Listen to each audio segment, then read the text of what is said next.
Tes, tes. Oke, halo. Selamat siang semua teman-teman semua ya. Semoga semua teman-teman di rumah masing-masing ya sehat selalu. Oke, hari ini kita ada pembahasan yang bagus banget ya, Pak Hardi. Ya, betul ya. Jadi selamat datang sebelumnya ya di acara kami ya. Jadi acara kami kali ini ya kita membahas tema tentang jantung ya, Mi ya. Betul ya? Ya, betul sekali. Ya, jadi teman-teman ini yang pasti ini acaranya akan sangat luar biasa sekali ya. Jadi pastikan teman-teman ikutin dari awal hingga akhir ya. Semoga bisa bermanfaat buat teman-teman semua di rumah ya. Seperti itu ya. Nanti di sini kita akan mengundang ya kesaksian kisah nyata ya, dari Bapak Hans dan Ibu Nyoman ya, serta nanti juga ada sharing dari dokter ya, dokter pakar kita ya. Spesialis bedah. Ya, spesialis bedah ya. Buat teman-teman ini akan ada yang bergabung lewat Zoom juga, ada yang bergabung lewat YouTube ya. Jadi selamat datang sekali lagi. Nah, sebelumnya mungkin kami perkenalkan diri dulu ya. Jadi kami berasal dari kami adalah distributor ya dari PT JMOA Bisworld Indonesia ya. Jadi kalau saya boleh kasih lihat sedikit dulu slide-nya ya. Jadi teman-teman juga ada gambaran gitu ya. Sebentar, saya siapkan dulu. Oke. Sebentar teman-teman ya, karena ini sambil operasi juga ya, mohon dimaklumi ya. Jadi hari ini topiknya tentang jantung ya. Kemudian kami berasal dari kami adalah praktisi kesehatan self healing ya. Dan kalau kami sendiri praktisi kesehatan self healing sudah 10 tahun lebih ya, Mia. Ya. Dan kami juga distributor dari PT JMOA Bisworld Indonesia ya. Nah, perusahaan ini perusahaan internasional ya. Kalau di Indonesia itu kantor cabangnya ada di Jakarta dan di Surabaya ya. Dan kami juga melayani pengiriman ke seluruh Indonesia ya, seperti itu. Nah, ini adalah kantor cabangnya yang ada di 20 negara lebih ya. Jadi melayani ke seluruh dunia juga ya, fantastik ya. Nah, itu sekilas perkenalan dulu ya dari kami ya. Nah, sekarang kembali lagi hari ini kan kita temanya adalah tentang penyakit jantung ya. Jadi kalau kita tahu, kalau saya boleh buka sedikit dulu, saya lupa. Jantung. Nah, tentang jantung ini, kalau kita lihat ya, jantung itu termasuk salah satu, bukan salah satu ya. Sekarang ini banyak yang terkena lah ya istilahnya. Betul. Menderita sakit jantung ya atau gagal jantung. Ya. Atau juga banyak serangan jantung bahkan di usia muda loh, Pak Hardi. Betul sekali. Ya, jadi kalau kita lihat ini, saya ambil tadi cuplikan dari internet ya. Data WHO menunjukkan bahwa lebih dari 17 juta orang di dunia setiap tahun ya meninggal karena jantung ya. Jantung memang penyebabnya macam-macam ya. Tapi intinya karena masalah di jantung ya. Nah, kalau baca yang di bawah itu ada tulisannya ya. Bahkan angka kematian serangan jantung pada umumnya masih tinggi di dunia, termasuk di Indonesia ya. Nah, data ini kalau data dari pemerintah Indonesia ya, data riset kesehatan dasar ya, itu setiap tahun meningkat jumlahnya. Ya penyakit ini, dan penyakit ini yang paling bawah teman-teman baca, penyakit jantung merupakan salah satu masalah kesehatan utama dan penyebab nomor 1 kematian di dunia. Wow, serem juga ya. Ternyata jantung penyebab nomor 1 kematian di dunia loh. Dan kebanyakan bapak-bapak katanya ya. Iya, kebanyakan bapak-bapak ya. Kok bisa ya jantung? Nanti tanyakan sama dokter Sugeng kayaknya gitu. Kenapa dia pilih kasih penyakitnya ya?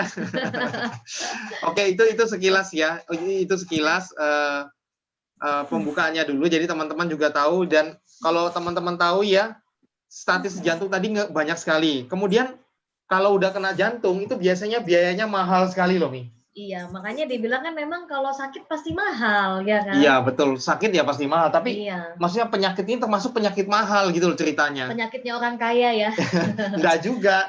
Tapi yang kena semua berbagai kalangan. Ya, gitu yang kena bisa banyak, tapi maksudnya biayanya itu besar sekali. Bahkan banyak yang sharing ya pengalaman ya, itu mereka biayanya itu tidak bisa di-cover. Contoh misalnya kalau misalnya asuransi belum tentu bisa mengcover itu semua ya. Oh, oke. Dan lain sebagainya itu belum tentu bisa tercover karena biayanya mahal banget.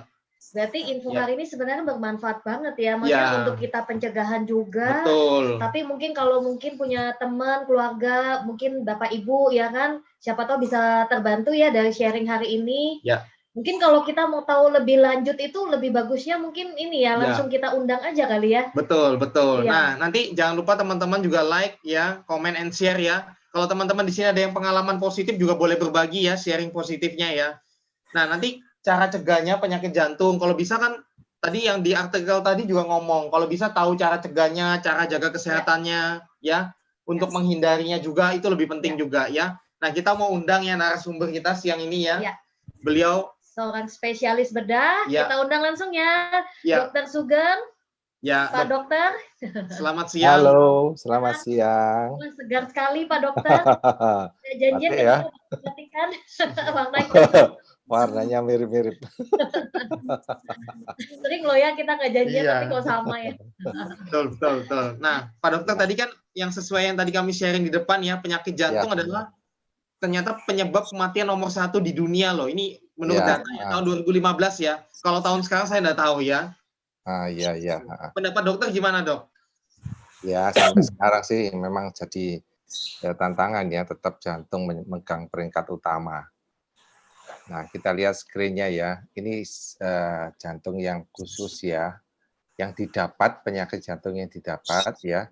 Kita lihat kembali ke zaman waktu anak-anak ya. Ya. Nah, kebanyakan. Mungkin Pak Dokter nanti suaranya lebih nyaring dikit Pak Dokter ya, maaf ya. Supaya juga ya lebih jelas. Maaf Pak Dokter. Nah, kita lihat ini ya. Loh kok ini.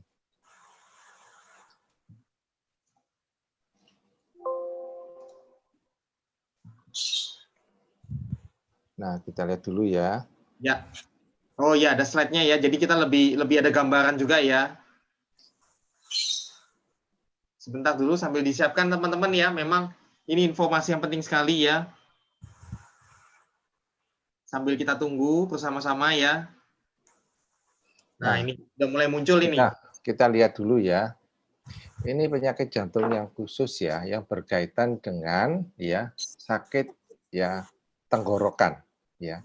Kalau kerennya itu demam rematik akut ya. Jadi dia demam tapi miripnya seperti orang rematik. Nah, nanti next kemudian pada waktu dewasanya sudah terjadinya penyakit jantung rematik. Ya, kita lihat ya.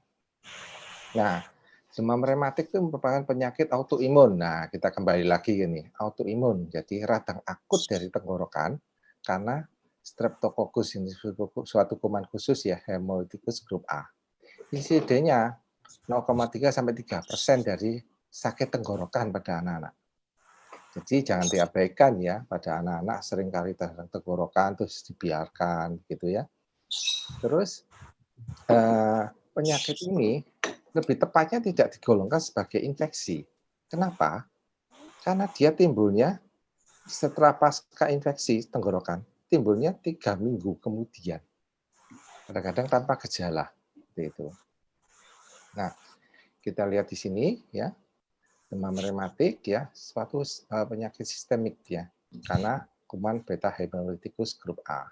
Jadi kita lihat patofisiologinya, organisme terus mengenai epitel faring ya, kerusakan lokal dari jaringan atau invasif. Terus 2 sampai 4 hari terus timbul demam, terus rasa nggak enak badan, pusing, nyeri tenggorokan. Beberapa persen kemudian mengalami masa penyembuhan infeksi tersebut beberapa minggu kemudian.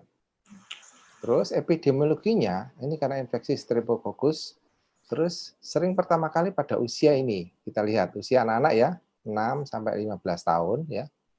Jarang ditemukan pada anak-anak di bawah 5 tahun. Insiden tingginya di negara berkembang, diduga karena pengaruh sosial ekonomi, karena kepadatan lingkungan ya, tertular ya, droplet dekat sekali.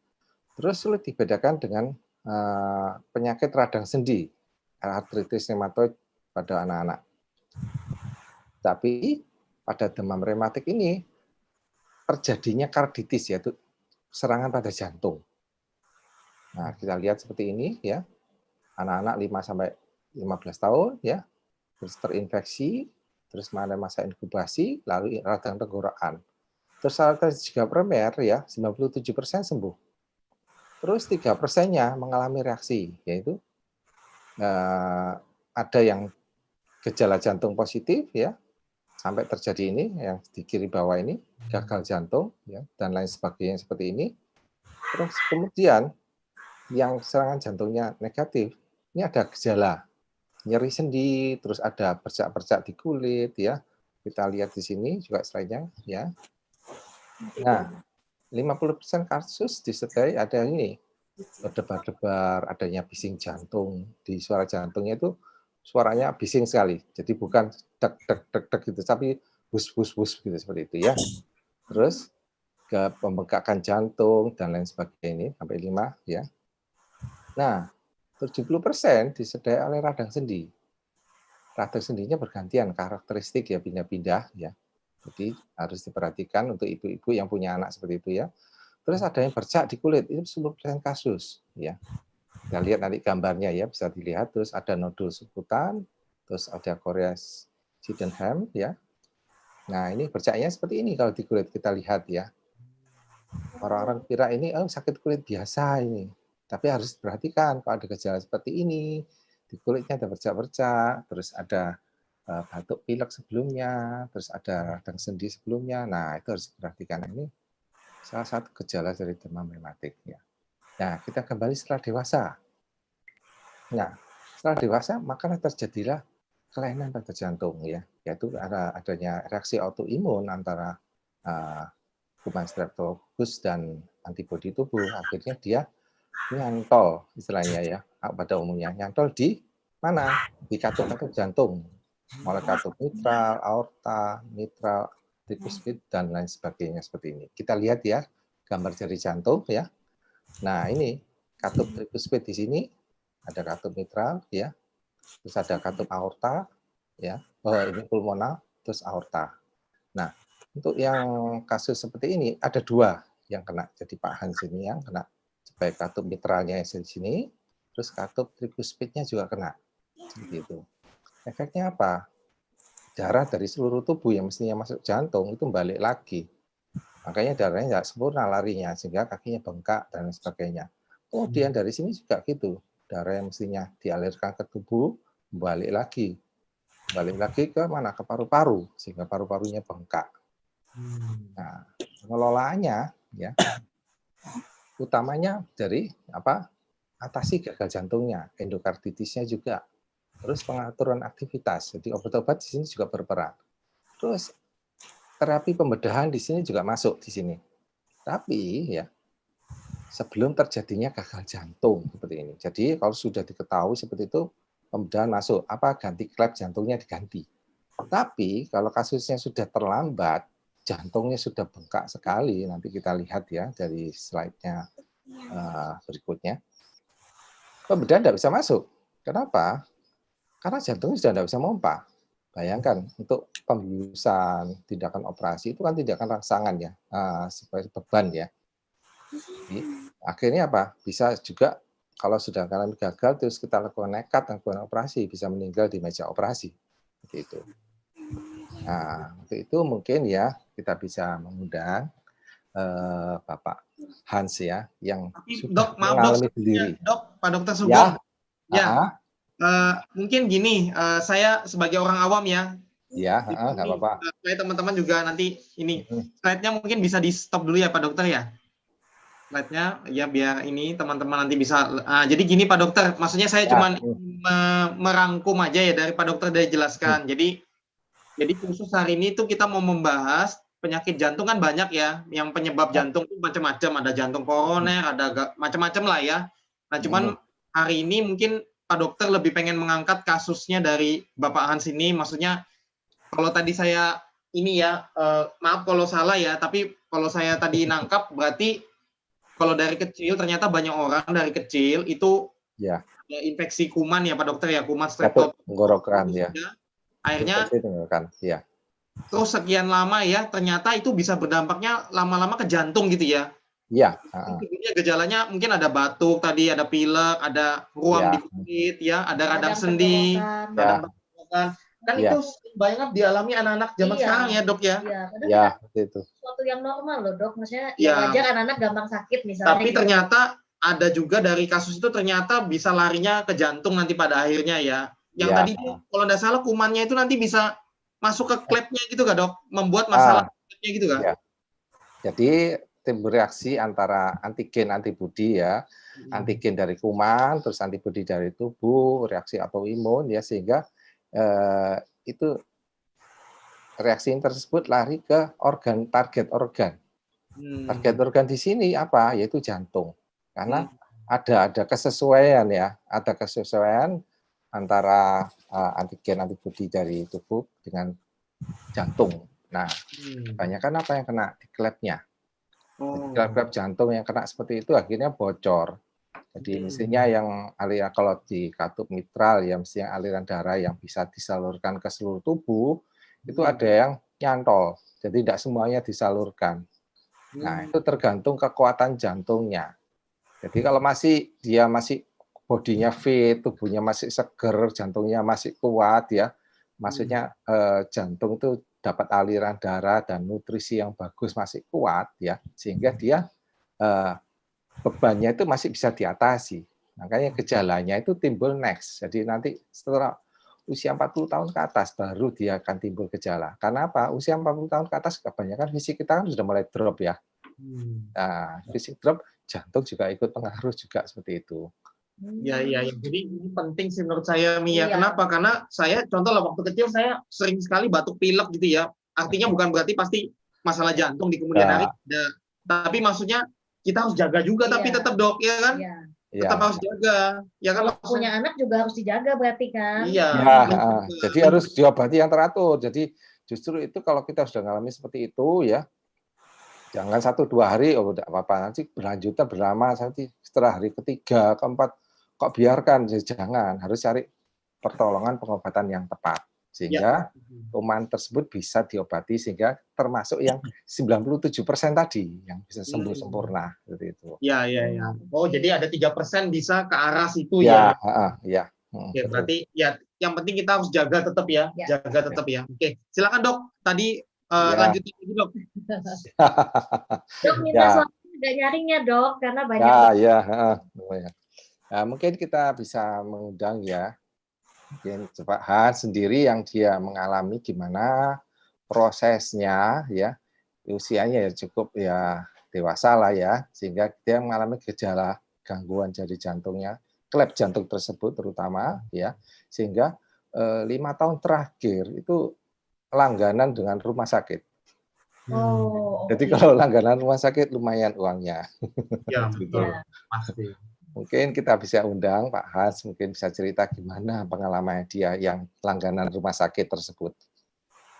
Ya. Selamat siang Pak Hans. Ya, sama Ibu Nyoman juga Ibu ya. Nyoman. Sama ada si kecil juga di situ kayaknya ya. Siang Bari, siang semua. Ya, terima kasih sebelumnya ya sudah bersedia ya meluangkan waktu untuk berbagi dengan teman-teman semua di rumah ya, baik di Zoom atau di YouTube ya. Harapan kami sih semoga bisa memberi harapan ya. Buat teman-teman yang mungkin lagi menderita tantangan kesehatan yang sama, juga memberi harapan juga ya bahwa selalu ada harapan ya, seperti itu. Terima kasih ya Bapak Hans dan Ibu Nyoman sebelumnya. Iya. Oke, kalau kita tanya-tanya dulu ya. Tanya-tanya dulu ya, ngobrol santai boleh. Ya, jadi Bapak Hans kan kalau saya tidak salah ya, yang saya pernah dengar ceritanya kan, itu tahun berapa Pak Hans mulai mengalami tantangan kesehatan jantung itu? Mulai sakit-sakitnya itu tahun berapa? 2016. Itu umurnya Pak Hans waktu itu umur berapa sudah Pak? 2016 berarti saya 40. Iya 41-an. Itu sebelumnya sehat-sehat aja. Maksudnya sebelum itu sehat-sehat aja, enggak ada sehat-sehat aja. Sehat. Saya waktu kecil yang benar yang diceritakan Dokter Sugeng tadi itu Pak Ardi. Ya. Itu waktu masih kecil di usia 5 tahun itu sampai SMA kalau nggak salah. SMA itu sering bersin, tiap bangun pagi itu bersin. Oh gitu. Tiap bangun pagi bersin. Tapi sampai buat olahraga gitu hilang, cuman gitu aja, nggak saya hiraukan, jadi saya anggap kayak flu biasa gitu aja. Ya. Ternyata yang tadi sesuai Pak Dokter bilang ya, ternyata ada 3% itu ternyata bisa larinya ke jantung nanti ya. Ternyata bisa begitu ya. Kita juga baru tahu loh ternyata. Nah, kemudian tahun 2015 tadi ya, 16 ya mulai ada menderita. 16 ya mulai menderita sakit-sakit ya. Itu sakitnya seperti apa Pak Hans waktu itu? Kondisinya waktu itu? Sakit itu pertama saya tidak tahu kalau sakit jantung itu Pak. Saya kan pulang dari luar kota itu dari Banyuwangi. Ya. Itu tiap malam itu keluar keringat dingin. Kalau mau istirahat malam itu keluar keringat dingin. Padahal di daerah Banyuwangi itu hawanya kan dingin dekat gunung, daerah pegunungan itu di daerah Jajak itu dingin sekali hawanya. Tapi saya kok keluar keringat dingin terus perut itu kembung. Saya minum Sprite, tapi kok nggak keluar angin gitu loh. Dan terus tidur itu nggak enak rasanya. Terus napas itu pendek sekali gitu loh. Nggak saya rasakan waktu itu. Akhirnya waktu itu sempat drop gitu ya, baru ke rumah sakit atau gimana? Setelah saya sampai Surabaya, saya kan bawa mobil sendiri tuh Pak Ardi. Ya. Dari Banyuwangi ke Surabaya itu saya menurunkan barang-barang itu kan kerja marketing kan Pak Ardi. Ya. Jadi itu kan kok rasanya kok napas kok pendek. Nah, ya itu istri mulai curiga itu di situ. Saya dipaksa masuk rumah sakit. Napasnya kok nggak enak gitu kelihatannya. Jadi dipaksa langsung masuk ke mana UGD, terus difoto, langsung masuk ICU itu. Ternyata ada masalah di jantung ya, betul ya? Iya. Waktu itu jantungnya sudah bengkak atau belum atau gimana Pak Hans? Sudah bengkak gitu. Dan ternyata baru diketahui kalau katupnya itu yang tadi Pak Dokter bilang ya, kan kalau tidak salah kan ada gambarnya juga ya Pak Dokter ya, ada slide-nya ya Pak Dokter ya. Coba dilihat Pak Dokter. Ya.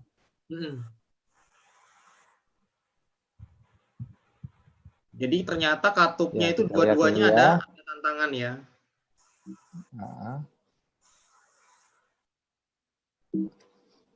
Dan fungsi jantung ini waktu kondisi dia sehat ya. Ini waktu sehat ya, oke. Waktu sehat, nah ini waktu sakit ini sudah. Waktu sakit ya kelihatan. Ya lagi sakit. Badannya turun banyak ya Dok ya?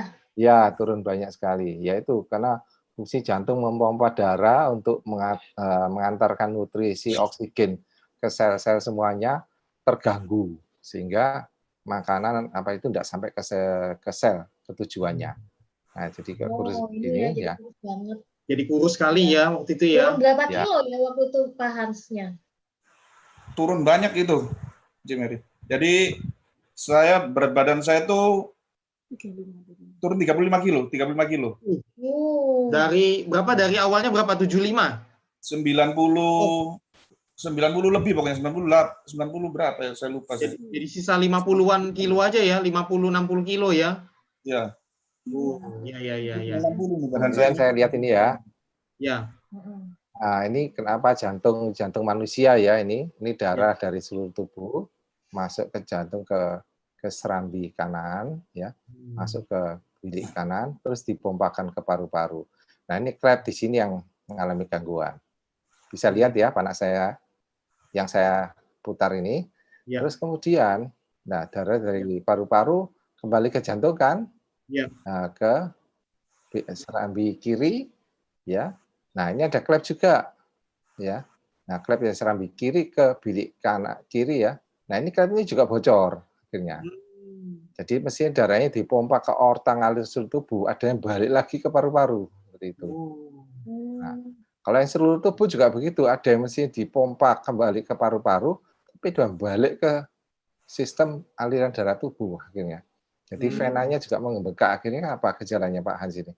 Kakinya bengkak semuanya. Jantungnya juga bengkak, sesak jadi napasnya. Makanya tadi ada gejalanya seperti itu, ya. Nah, kita lihat dari ekonya itu udah kelihatan seperti ini. Jadi ini TR ya, tricuspid jadi ya.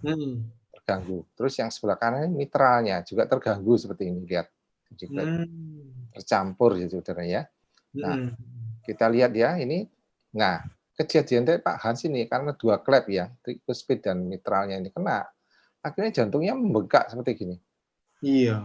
Nah, jadi jantungnya tipis Makanya sudah seperti kejadian seperti ini sudah namanya dekompensasi kordis ya, dekom ya, jadi gagal jantung. Tidak ada yang berani operasi, Pak. Iya, betul. Jadi ya Pak Hans ini lumayan dapat obatnya. Ya, obatnya 12 macam bahkan lebih ya. Ini dari hasil echo yang 2018 ya, 26 Februari. Itu ejection fraction-nya jadi 24%.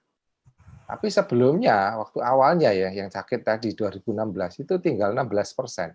Nah, ini sudah ketemu saya ini. Berarti ada perbaikan ya, Dok? Ada perbaikan. Mulai ada perbaikan waktu itu. Nah, nanti akan cerita yang menarik ini nanti kita bisa dari Pak Hans bagian bisa cerita yang lebih menarik lagi. Kenapa itu? Nah ya. Nah, kita lihat dari foto toraknya ya. Itu jantungnya yang besar seperti ini. Jadi jantungnya sudah molor aja. Jadi kalau jantungnya sudah molor dia tidak bisa pompa, tinggal cuma gerak-gerak getar-getar aja seperti itu. Nah, kita lihat yang 1 Maretnya, obatnya segitu banyaknya dulu ya. Dilingkari 1, 2, 3, 4, 5, 6, 7, 8, 9, 10, 11, 12, 13, 14, waduh, 15. Ini kenyang.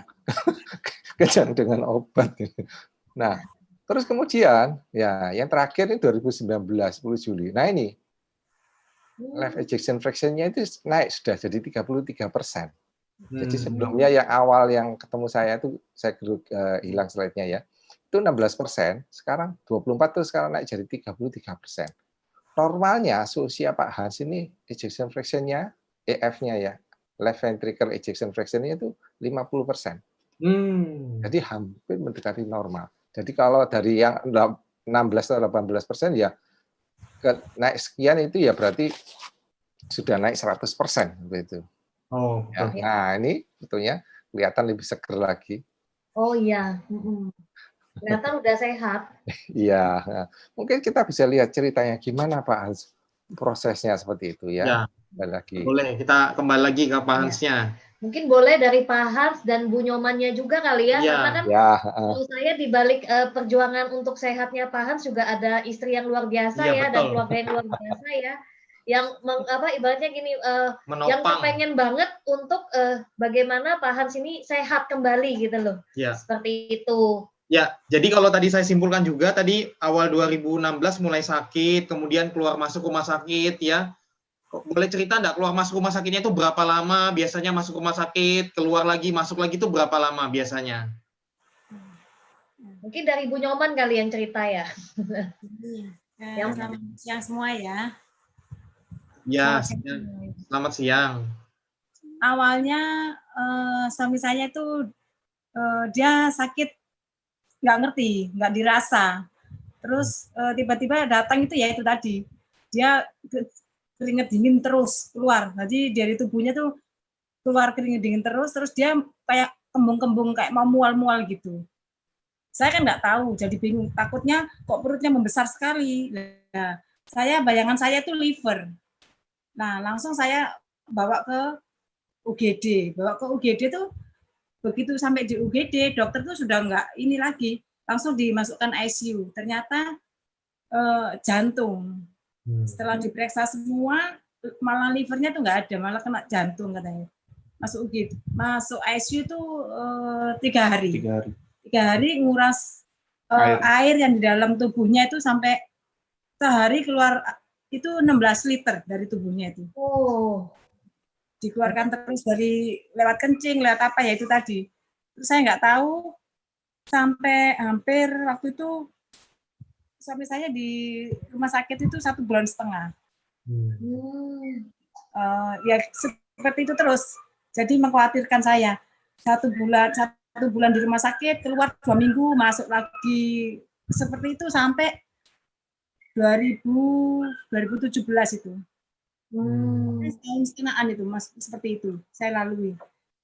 Akhirnya waktu itu saya karena sering tidak masuk kantor, sering izin nemeni di ICU jaga, saya sering izin kantor. Nah, terus habis itu datang teman saya, Bu Sandra itu, datang ke kantor, tanya itu suami saya sakit. Akhirnya saya begitu waktu sempat suami saya keluar rumah sakit itu, saya diundang ke rumahnya. Tapi sebelumnya itu maaf, Ibu Nyoman mau tanya juga, itu waktu semenjak sakit itu sebelum ke situ ya, maksudnya kita pengen tahu lebih dalam sih kalau sakit jantung tuh, kan tadi selain tadi keluar masuk rumah sakit ya, sebulan di rumah sakit, terus keluar mungkin 3 minggu gitu ya, 2 minggu, 3 minggu masuk lagi gitu ya. Itu terjadi terus ya berkali-kali ya. Iya. Nah kemudian berkali-kali dan saya coba cari alternatif obat-obat di luar ya, obat ya, sharing-sharing teman itu saya cobai semua. Tapi belum terlalu ada hasil yang signifikan gitu, belum terlalu. Belum. Masih nah, tetap kemudian itu biayanya selama di rumah sakit itu besar nggak? Habis banyak atau gimana? Tahu sendiri kalau sakit jantung yang tadi Pak Ari bilang, biayanya saya sangat ini itu nggak usah diomong lah ya, kalau biayanya seperti itu saya sampai ya jual yang bisa saya jual ya saya jual. Kebetulan saya punya mobil ya itu saya jual.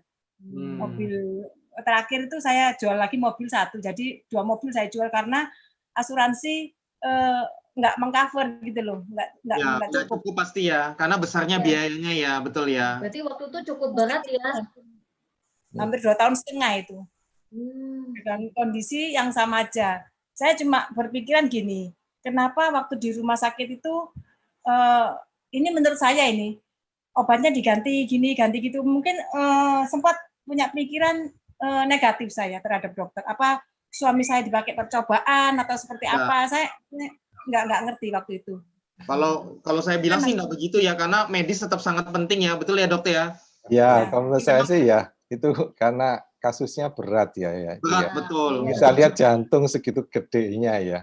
Jadi segitu gedenya. Jadi dia untuk memompa lagi jadi kecil kan butuh effort tenaga kan untuk memompa isi cairan. Bayangkan ototnya juga tipis seperti itu. Tipis tambah lama tambah tipis. Apalagi dia kuat ya. Sama seperti kita enggak pernah berlatihan terus kita suruh ngangkat beban 200 kilo ya enggak mungkin ngangkat seperti itu. Nah, makanya obat jantung banyak sekali dari yang murah sampai yang mahal ya. Dan juga istilahnya mereka punya kekhususan sendiri-sendiri. Makanya seperti itu. Dan untuk mencampurnya pun, mencampur antara obat satu dan lainnya itu kita harus melihat interaksi obatnya. Jadi tidak bisa kita melihat obat satu, wah sudah langsung campur dengan obat ini ya. Kalau efek baiknya yang muncul tidak apa-apa. Kalau efek sampingnya yang muncul, nah jadi lebih berat lagi. Makanya saya terus terang saat ini, mungkin saat itu juga ya, dokternya juga mumet melihat kondisinya. Betul, setuju saya. 1,5 bulan di rumah sakit, 2 minggu di rumah, balik lagi, langganan tetap jadinya seperti ini. Dokternya juga kepengen sehat pasti juga ya. Iya, kepengen sehat, tapi mumet jadinya. Karena kasusnya berat, complicated lah ya, berat dan complicated. Pasti dokter berusaha maksimal juga dan itu tidak mudah memang sih menurut saya ya. Karena bermacam-macam faktor dan sebagainya itu memang tidak mudah lah.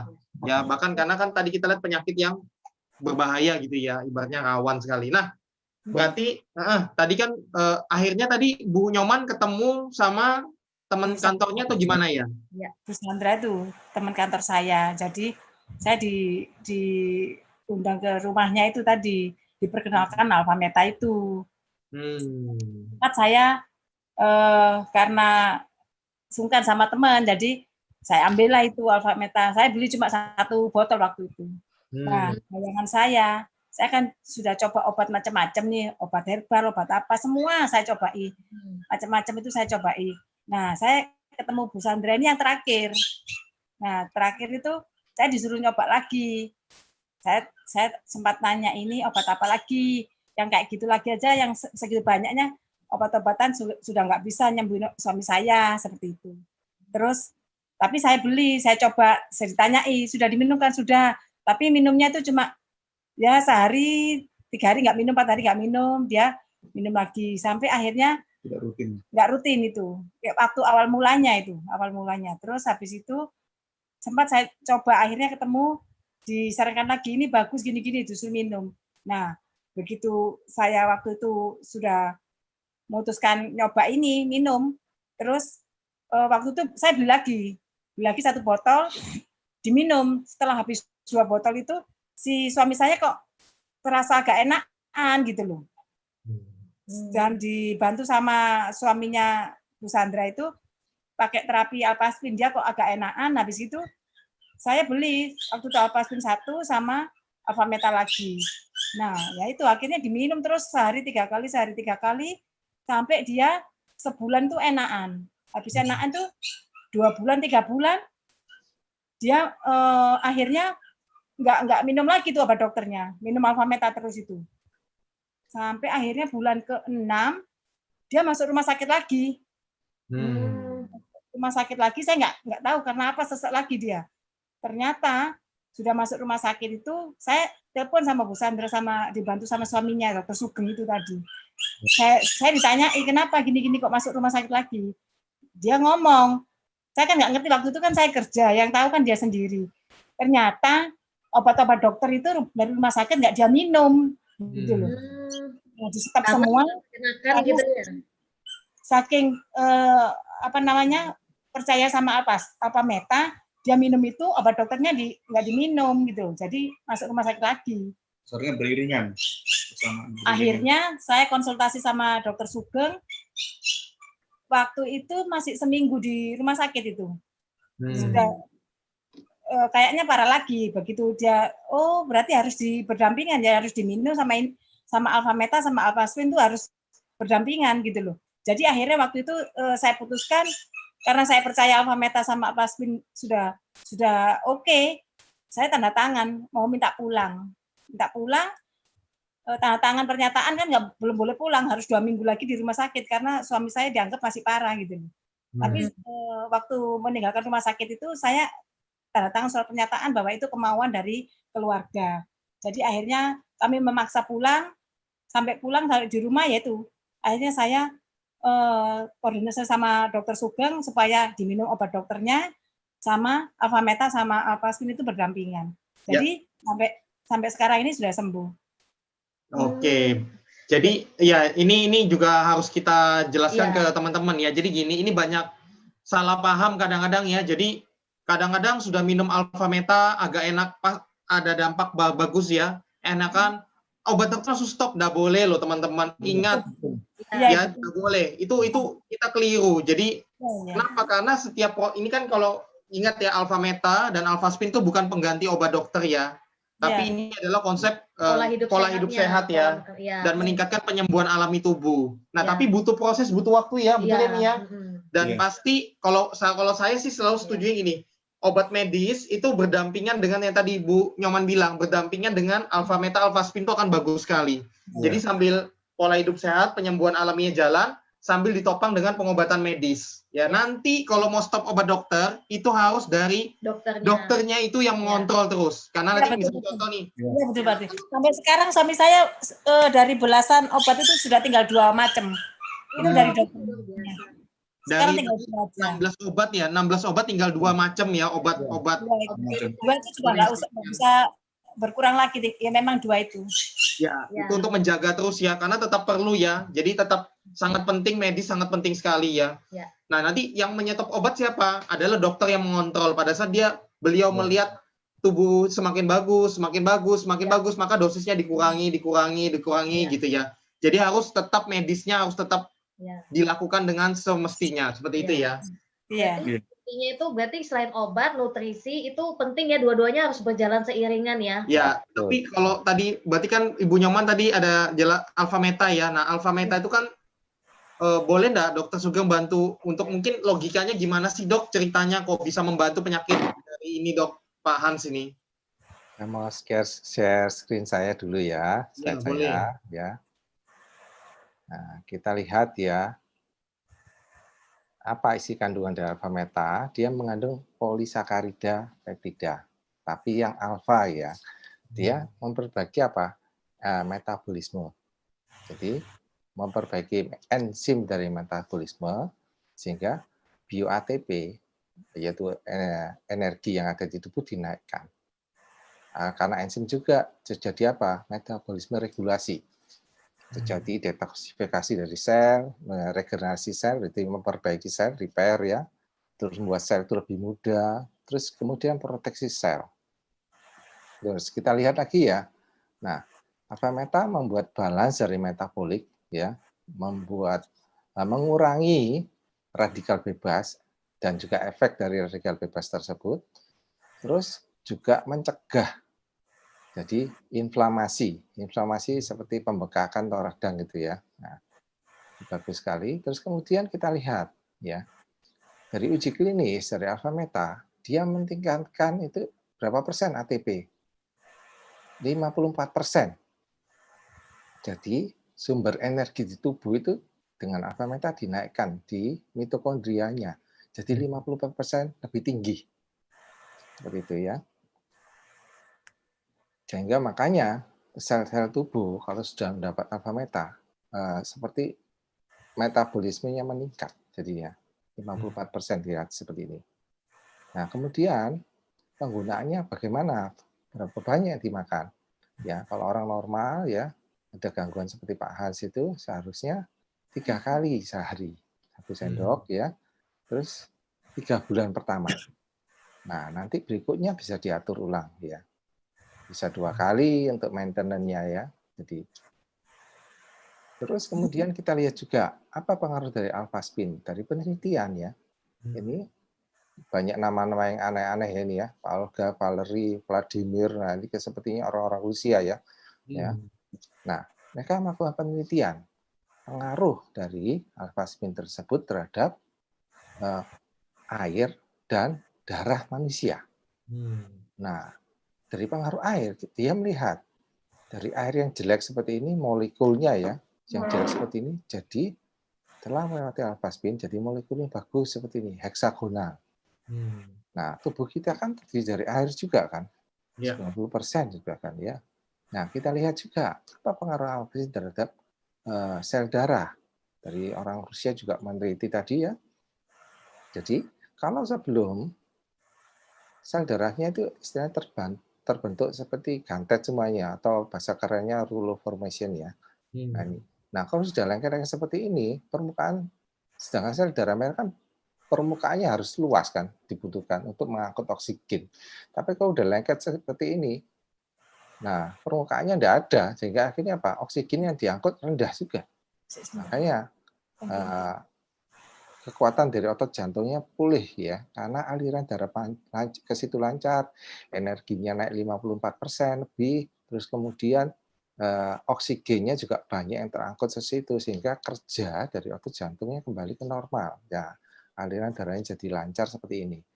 Mungkin itu yang bisa menjelaskan kenapa yang Pak Hans ini mengalami gagal jantung, ya, gagal jantung, yang jantungnya besar sekali seperti itu ya, paru-paru di pneumotoraksnya, kembali lagi kekuatan jantungnya kembali pulih lagi. Satu, karena dia dapat energi dari alfa polisakaridanya itu, sehingga produksi energi ATP dari mitokondria naik ya, lebih dari 54%. Terus kemudian alpha spin juga membuat struktur molekul air ya, sehingga sel-sel darahnya kembali lancar seperti ini ya. Apa yang dimakan dia tersalurkan dengan lancar ke sel-sel dan otot-otot jantung. Makanya fungsi jantungnya kembali lagi ke normal. Seperti ini. Meskipun kremnya tetap ada, tapi ya itu tadi fungsinya jantung dibuat lebih bagus lagi, dibuat lebih mudah lagi, free radikalnya juga berkurang, kemudian oksigenasi jadi lancar, terus mitokondrianya dapat energi lagi, lebih dari 54% seperti itu. Makanya naik dari fungsi jantungnya dari yang 16, 24 naik terus jadi sampai 33%. Mungkin itu yang bisa menjelaskannya. Oke, baik. Cukup jelas ya Pak Dokter ya, luar biasa. Jadi selain medis tadi dengan dibantu oleh alpha meta ya, makanan pokok sel yang terbuat dari ekstrak kulit ari beras merah tadi ya, dan juga terapi alami dengan menggunakan alpha spin itu membantu sekali dari jantungnya Pak Hans itu ya. Kalau tadi kan saya sempat dengar waktu sakit-sakitnya itu kondisi jantungnya, kalau usia Pak Hans kan tadi bilangnya Pak Dokter tuh biasanya 50% sudah bagus ya, karena kan sesuai umur kan kondisi jantung tidak mungkin bisa 100% ya. Nah, untuk umur Pak Hans itu biasanya 50%. Nah, terus pada saat sakit, tadi saya dengar jatuh sampai 16%. Terus kakinya bengkak, yang saya pernah dengar ya, kakinya bengkak, terus jantungnya bengkak. Kemudian kalau tidak salah, pinggang ke bawah itu juga keras ya, kalau tidak salah ya. perut itu bengkak Pak Ardi. Jadi perut itu sampai saya ingat itu suntik lambung ya. Iya. Terlalu keras sekali. Dari mulai perut sampai ke ujung kaki itu kayak nggak ada aliran darah. Jadi keras, kayak kalau saya pegang tuh kayak istilahnya kayak semen itu, cor-cor itu loh. Keras sekali, memang nggak bisa dipegang. Jadi nggak ada kayak daging mati itu loh kerasnya, tapi bengkak. Karena aliran darahnya kan kacau semua ya, karena jantungnya tidak normal gitu ya. Itu berarti sudah ngalami gagal jantung ya Pak Dokter Sugeng ya berarti ya? Ya, itu. Dan kalau boleh, maksudnya gini Pak Dokter, kalau sudah gagal jantung itu kan mau dioperasi tadi juga resikonya besar ya, bilang Pak Dokter ya. Berarti Ya, kan kemungkinan survive-nya kecil sekali ya Pak Dokter ya. Kalau di luar sana biasanya kecil sekali ya Pak Dokter ya, betul ya? Ya, saya bahkan menjumpai ada 2 ya, pernah saya jumpai seperti ini ya. Tapi kalian katupnya single, 1. Kalau Pak Hans kan 2. Jadi kanan kirinya udah kena. Kalau yang saya jumpai itu kebanyakan yang kiri, katup mitralnya itu yang kena. Nah, waktu saya lulus pertama kali ya saya beri obat-obatan aja. Tapi ya dengan perkembangan usia, bertambahnya usia, ya terjun bebas juga seperti itu. Ya, terus yang terakhir saya jumpai juga begitu. Orang ini kok kurus, nggak gemuk-gemuk, kok sering sakit.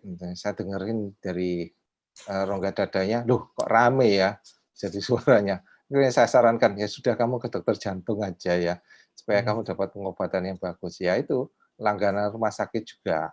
Nah, jadi dia juga tidak mendapat tambahan dari Alfaspin, Alfameta itu. Sehingga akhirnya apa ya, juga terjun bebas seperti itu. Ya, betul. Karena memang nggak bisa diapa-apain, mau diapakan. Ya, karena jantungnya sudah gagal ya katupnya. Terjun bebas itu meninggal maksudnya ya. Iya, betul. Ya. Halusnya aja jangan. Berarti Pak Hans waktu itu kan 16%, kemudian terus masuk rumah sakit ya, itu pasti juga dampak ke keluarga ya. Iya. Kayak ibu nyaman, pekerjaannya pasti sering izin dari kantor. Kemudian saya dengar juga si kecil juga bantu jaga papa ya waktu itu ya.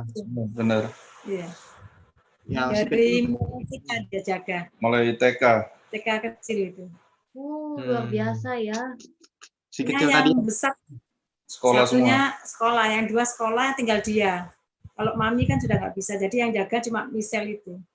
Wow, fantastik ya Michelle yang tadi itu ya, yang saya sempat lihat ya. Jadi TK loh bisa jagain bapaknya, hebat. Makanya penting banget jaga kesehatan ya, karena impact-nya ke keluarga juga semua ya. Nah, kemudian sejak tahun 2018 kan terakhir masuk rumah sakit itu kan yang memutuskan stop obat sendiri, akhirnya lanjut lagi obat dan Alfameta, Alfaspin. Ya. Sejak itu, sejak dari tapi sebentar itu, dulu, waktu kondisi drop itu, apakah Pak Hans kerjanya gimana? Diforsir lagi atau gimana waktu itu?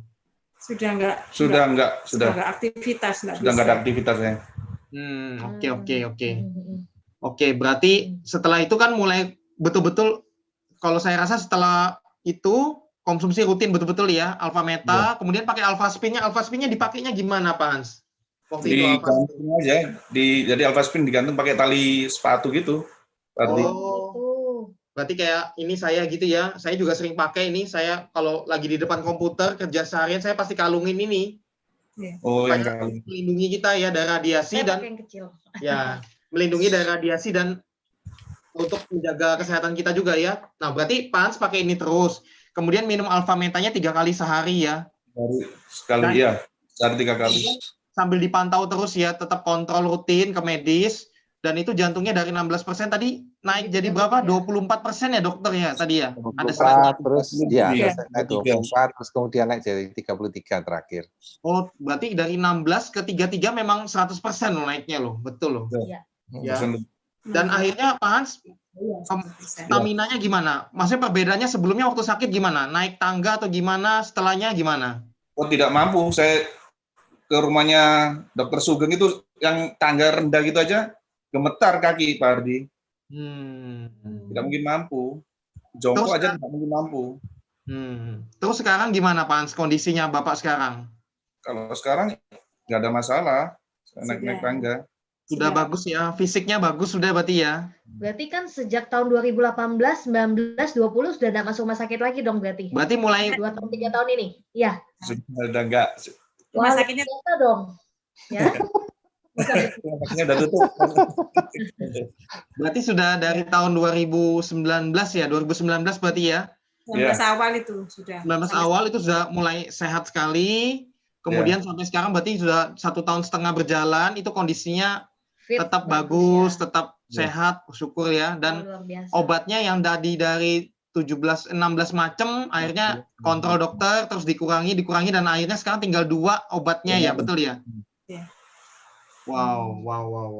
Bagus ya, dan itu sebenarnya suatu miracle menurut saya Pak Dokter Sugeng. Kenapa? Karena yang tadi saya juga kan cari tahu kan, kasus ini kan itu kemungkinannya itu kecil sekali gitu loh. Kalaupun apalagi 2 katupnya tadi ya. Kalau tadi Pak Dokter berarti ini miracle juga ya Pak Dokter ya. Iya, betul. Sebenarnya jadinya lebih Ardi, dokter yang ini dia 3 dokter itu lihat dia antar saya waktu saya ke rumah sakit itu kaget gitu loh. Lihat dia. Dikira mungkin nggak ke rumah sakit, mungkin dikira dia mungkin sudah terjun gitu. Oh alah. Kaget kamu sehat banget gitu ya. Saya dia jalan, dia sampai noleh suami saya itu sampai nggak balik-balik. Kaget gitu loh. Di rumah sakit swasta Surabaya itu. Sudah dibilang dia kan sudah dokternya nggak ada harapan suami saya. Iya, memang. Berarti bersyukur dong Bu Nyoman. Bersyukur dong sekarang sudah lebih sehat. Sakit yang keberapanya itu sudah waktu ini dipulangkan sama dokternya itu. Iya. Alasan katanya waktu itu hari raya nggak ada dokter jaga katanya. Ya karena memang kasusnya udah ini juga ya, sudah berat waktu itu ya. Wajar sih, kita bisa ngerti juga ya. Memang kasusnya berat juga ya. Dan terus kalau saya boleh tahu, ini jadinya sejak minum Alfameta ini berarti banyak menghemat biaya yang sebelumnya bolak-balik rumah sakit dong berarti ya Bu Nyoman? Iya. Sangat menghemat berarti ya. Karena kan pasti banyak orang kepikiran gini loh, maksudnya udah keluar biaya rumah sakit kan cukup besar ya, yang tadi dibilang sampai semua limit segala macam, terus tambah nutrisi yang bagus itu kan juga pasti ada investasi yang dikeluarin ya. Tapi justru investasi Alfameta Alfaspin ini justru menghemat pengobatan yang selama ini, jadi mempercepat pemulihan sehingga jadi lebih hemat lah ya. Seperti itu ya, betul nggak? Ya. Yang betul lagi kualitas hidupnya baik. Yang penting lagi. Nah, jadi istilahnya bisa beraktivitas normal ya, bagus seperti itu ya. Terus obat yang digunakan juga tidak terlalu banyak, jadi cuma sedikit sekali. Bahkan obat yang mungkin yang saya dengar terakhir itu yang generik aja ya. Nah, terus kemudian, juga tidak menyiksa keluarga. Keluarga tidak keluar masuk rumah sakit, apalagi saat ini, masuk rumah sakit itu suatu horor ya, karena corona. Jadi betul. Membahayakan. Betul. Ini coba saya baca juga ada teman-teman yang komentar untuk yang bertanya. Mohon maaf ya karena kali ini kita bukan sesi tanya jawab ya, buat teman-teman yang bertanya nanti bisa tanya kepada kenalan Anda yang membagikan link ini ya, lebih detailnya ya. Tapi karena waktu nggak mungkin cukup ya, karena kita bukan sesi tanya jawab kali ini. Nanti ada sesinya sendiri ya untuk tanya jawab. Nah, ini saya bacakan ada beberapa sharing juga dari teman-teman ya. Ini Ibu Meta ya. Betul, Alfameta tidak menggantikan fungsi obat, tapi membantu perbaikan. Papa saya sehabis bypass, mulai konsumsi rutin Alfameta, dan mulai terjadi perbaikan. Obat papa saya juga sudah dikurangi oleh dokternya. Wow, luar biasa, bagus ya. Membantu pemulihan alami ya, selain dari tadi medis ya. Kemudian, berarti ada kesempatan untuk pemulihan gitu loh ya. Iya, pemulihan alaminya jalan juga ya, sambil dibantu oleh medis. Nah, memang ini dari Pak Gunawan, memang luar biasa Alfameta ini ya. Oke, terima kasih Pak Gunawan. Nah, kemudian mungkin gini, kita tetap ingatin kembali ya buat teman-teman yang lagi sekarang ini mungkin lagi kondisi tantangan di jantung juga, tetap harus konsultasi ke dokter jantung ya. Dokter Sugeng ya, betul nggak? Ya, betul. Jadi jangan langsung ambil kesimpulan dari acara ini, karena kembali ke kondisi masing-masing. Karena hari ini lebih di-sharingkan adalah salah satu pola hidupnya. Pola hidup. Tapi kalau obat-obatannya tetap kembali ke dokter jantungnya lagi ya. Ya, karena dokter yang menangani Bapak Ibu adalah yang paling mengerti, memahami ya. Karena yang betul-betul mengikuti dari awal atau melihat pemeriksaannya secara detail ya. Jadi harus tetap kontrol selalu ke dokter teman-teman sendiri ya. Karena kalau yang saya tangkap adalah pemulihannya memang butuh nutrisi yang tepat. Makanya salah satunya Alphaspin Alphameta ini adalah dari segi nutrisi. Betul nggak Dokter Sugeng? Ya, betul. Jadi dengan Alphameta Alphaspin ini kualitas hidup pasien itu yang semuanya membaik. Baik semuanya. Jadi kalau kita obat sudah maksimal ya. Nah, Alphameta meningkatkan energinya yang tadi yang ada yang meneliti sampai lebih dari 54%. Terus kemudian Alphaspin menyebabkan struktur dari molekul air yang ada di tubuh kita jadi yang bagus, sehingga sel-sel darah juga seperti itu bagus sekali alirannya sehingga bisa mengangkut oksigen lebih lancar ke target organ, salah satunya jantung ya. Jadi pasti dengan kedua itu ya jelas kondisi fisik itu jelas lebih baik. Jelas lebih baik. Karena saya sudah sering ngamati ya, ada satu lagi pasien saya yang gagal jantung ya, karena dia hipertensi lama, terus datang ke saya karena patah tulang rusuk ya. Saya tidak berani operasi, soalnya yang bius juga mikir-mikir mau bius orang itu. Sekali dibius tidak bisa bangun. Daripada seperti itu, akhirnya saya konservatif saja, jadi saya tidak melakukan operasi ya. Nah, selama nunggu itu saya cobakan Alphaspin juga. Terasa seperti itu, akhirnya pasiennya rasanya, kok enak dok. Jadi saya bisa bernapas bebas seperti itu. Kemudian dia bisa jalan lebih cepat, lebih lancar, terus jalannya lebih jauh. Itu berarti kan memperbaiki kualitas hidupnya. Otomatis kalau kualitas hidupnya lebih baik, penyembuhannya juga meningkat, obat dokternya juga membantu, akhirnya pemulihannya maksimal. Betul ya dok ya? Ya, betul sekali. Setuju banget. Jadi memang zaman sekarang ini kita sangat terbantu ya dengan adanya kemajuan di bidang kedokteran, terus kita juga kemajuan di bidang alami. Itu dua-duanya akan sangat maksimal. Nah, oke. Terakhir mungkin ya, karena waktu ya, mungkin terakhir ada pesan-pesan dari mungkin Pak Hans atau Ibu Nyoman, boleh nggak berbagi mungkin entah tips, entah apapun lah yang bisa bermanfaat buat teman-teman di rumah atau dari mungkin pengen menggugah buat teman-teman gimana mungkin yang hari ini mungkin juga lagi sakit jantung dan sebagainya. Boleh berbagi sedikit? Ya itu tadi, kalau pengalaman saya dari awalnya yang melihat suami saya sudah nggak ada harapan, saya coba-coba obat semua sudah saya cobai, apapun saya coba itu waktu itu dengan harapan di luar obat medis dokter di rumah sakit, siapa tahu bisa menyembuhkan. Nah itu saya cuma ketemunya terakhir itu Alphameta sama Alphaspin, dikenalkan sama teman saya Bu Sandra itu. Nah akhirnya saya coba ya, sampai sekarang suami saya sudah jangan sampai masuk rumah sakit lagi, sudah sembuh total ya. Sampai ini pipinya sudah kembung lagi. Jadi sudah normal, sudah seperti waktu sebelum dia sakit. Awalnya kan nggak seperti ini dia. Jadi ya ini bagi saya ya miracle banget.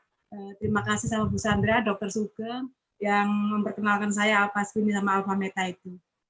Kalau mungkin saya nggak Bu Sandra nggak ya istilahnya nggak memperkenalkan saya Alphameta itu mungkin lah ya jalannya seperti itu. Yes. Terima kasih sekali saya sama Bu Sandra sama Dokter Sugeng. Itu aja Pak Ardi. Ya, makasih Bu Nyoman. Kalau atas sharingnya ya. Kalau Pak Hans ada pesan-pesan mungkin Pak Hans? Jadi jangan pernah mencoba-coba gitu Pak Ardi. Jadi kalau sakit lebih baik yaitu tadi itu berdampingan baik medis maupun sama yang nutrisi itu tadi Alphameta tadi. Jadi jangan seperti saya, cukup saya aja yang ngalami kayak gitu. Tapi harus berdampingan. Ya, karena terlalu pede. Ya itu terlalu pede, merasa kuat, ya itu sudah. Jadi medis semua, obat medis saya lepas semua. Akhirnya masuk lagi itu. Jadi harus berdampingan. Itu pesan saya. Jadi jangan pernah mencoba-coba. Ya, betul. Terima kasih Pak Hans pengalamannya. Terima kasih juga Ibu Nyoman. Ya, semoga bermanfaat. Ya. Oke, kembali ke pasti bermanfaat. Ibaratnya membantu orang lain kesaksiannya ini. Oke, kembali ke Pak Dokter Sugeng. Ada pesan-pesan penutup Pak Dokter buat teman-teman di rumah? Untuk kasusnya klep jantung bocor ya, sebelum terjadi dekom ya, sebelum terjadi dekom atau gagal jantung ya, sebaiknya kita memberikan makanan atau aliran darah yang ke jantung kita perbaiki, ya. Sehingga cukup dengan nutrisi, dengan alfaspin itu juga bisa membantu. Tapi kalau sudah mengalami gagal jantung, ya jantungnya sudah tidak bisa berfungsi seperti itu, ya. Nah, itu harus butuh kombinasi. Jadi periksalah sekarang ke dokter. Jadi kalau misalnya masih usia muda ya, 15 tahun, 20 tahun ya. Banyak itu saya juga sering jumpai ibu-ibu muda yang mau nikah diperiksa, terus kemudian saya dengar suara jantungnya rame sekali ya, jadi bising ya. Nah, itu masih ada harapan ya, masih ada harapan ibu bisa kembali normal lagi, bisa hamil, punya anak seperti itu. Karena saya ada kasus satu lagi ya, orang tuanya kena diabetes ya, sudah saya tangani membaik ya, sehingga kakinya bengkak, itu aliran darah juga lancar. Terus anaknya nunut, ya istilahnya, periksa ke saya, terus saya dengar, oh katanya dokter enggak boleh hamil. Usia berapa? Masih 20 tahun lebih. Coba sih saya dengerin jantungnya. Ada bising jantung. Oh berarti ini kelasnya bocor seperti ini. Cobalah dengan Avameta Alfaspin ya, karena setiap keluarga yang terbentuk pasti kepingin mempunyai anak ya. Nah, jadi tidak salah seperti itu. Jadi saya gunakan itu, akhirnya dia pakai terus rasanya gimana? Kamu rasa makan Avameta aja? Enak, badan saya seger jadinya. Nah, jadi ya boleh hamil lagi, maksudnya boleh hamil ya, bukan hamil lagi ya, boleh mempunyai anak, tapi dengan konsumsi yang teratur, kontrol teratur ke dokter kandungan dan lain-lainnya, jadi membaik. Ya, pesan saya seperti itu. Jadi sebelum terjadi cegahlah dengan apa yang bagus ya. Kalau saya prinsipnya seperti itu, kita cegah dulu sebelum kita sakit dengan nutrisi apapun yang bagus ya, sebelum obat. Nah, kalau sudah menghadapi tantangan, baru kombinasi seperti itu. Meskipun saya dokter, saya juga minum obat juga belenger loh ya. Ini boleh untuk orang sehat juga kan, dan untuk pencegahan juga berarti ya dok ya? Ya, seperti itu ya. Ya, termasuk kami berdua satu keluarga juga minum selalu Avameta. Tadi Pak Hans juga kondisi sudah bagus ya. Saya dengar beliau juga untuk menjaga tubuhnya ya. Beliau tetap konsumsi Avameta satu hari minimal sekali atau 2 kali ya. Nah, oke, terima kasih buat Pak Dr. Sugeng, buat Bapak Hans dan Ibu Nyoman juga ya atas informasi yang sangat berharga ini.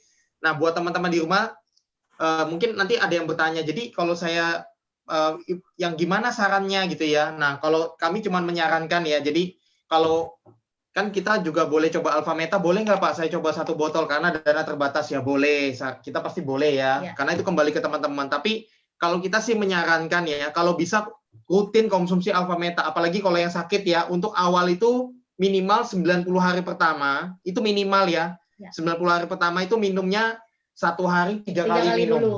Ya, selama 90 hari non-stop. Jangan di stop-stop ya. Walaupun 1 bulan sudah enak gitu ya. Kayak Pak Hans Kalamin, jangan stop sembarangan ya. Karena apalagi stop obat medisnya, jangan ya. Itu udah pasti tidak boleh. Nah, karena tubuh kita ini butuh proses waktu ya Mia, betul ya, untuk pemulihan ya. Nah, kalau kita sih sarankan minimal 90 hari pertama itu 3 kali sehari. Selanjutnya kalau sudah bagus, sudah dikontrol dokter bagus banget, untuk menjaga 1 hari sekali 2 kali sudah bagus. Nah, kemudian jadi, kalau mau dapatin itu gimana nanti Pak Hardi? Nanti ya teman-teman bisa tanya ke pengundang yang membagikan link ini ya, ke teman Anda, kenalan, saudara, keluarga yang membagikan link video ini kepada Anda. Ya, mereka nanti tahu caranya untuk mendapatkannya lewat yang resmi ya, yaitu PT JMOA Biswot Indonesia. Nah, kemudian kalau saran kami sih, kalau teman-teman bisa perjuangin dana, kalau bisa ada Alfaspinnya minimal 5 piece ya, itu karena membentuk medan kuantum namanya. Sambil minum Avameta rutin ya. Nah, tapi kalau dana mungkin kadang-kadang kita ngerti juga ya, teman-teman lagi dananya lagi ngepres betul ya, karena apalagi kondisi COVID ya gitu ya, atau sudah sakit, sudah habis banyak gitu. Minimal sih kalau bisa punya Alfaspin juga, minimal 1 sudah sangat lumayan untuk sekali. Awal ya, untuk awal 1 dulu nggak apa-apa. Ya. P3K-nya dulu P3K, minimal ya. Misalnya contoh nih, kalau kita sering kasih saran biasanya minimal 1 Alfaspin sama 6 botol Avameta. Itu bagus sekali. Ya, jadi Avametanya bisa 3 bulan rutin minum ya, 1 hari 3 kali sambil pakai Alfaspinnya buat terapi terus setiap hari. Betul ya Mi ya? Seperti itu aja mungkin dari kami ya, teman-teman. Mohon maaf ya kalau ada salah-salah kata ya. Ya, yang penting niatnya kami untuk berbagi yang positif seperti itu. Oke, akhir kata Terima kasih buat teman-teman semua. Terima kasih juga kembali buat Ibu Nyoman, Bapak Hans, dan Pak Dokter Sugeng juga. Ya. Nantikan kami di acara berikutnya ya. Nanti kami akan ada sesi-sesi lain yang dengan topik-topik yang lain juga. Oke. Sampai jumpa ya semuanya.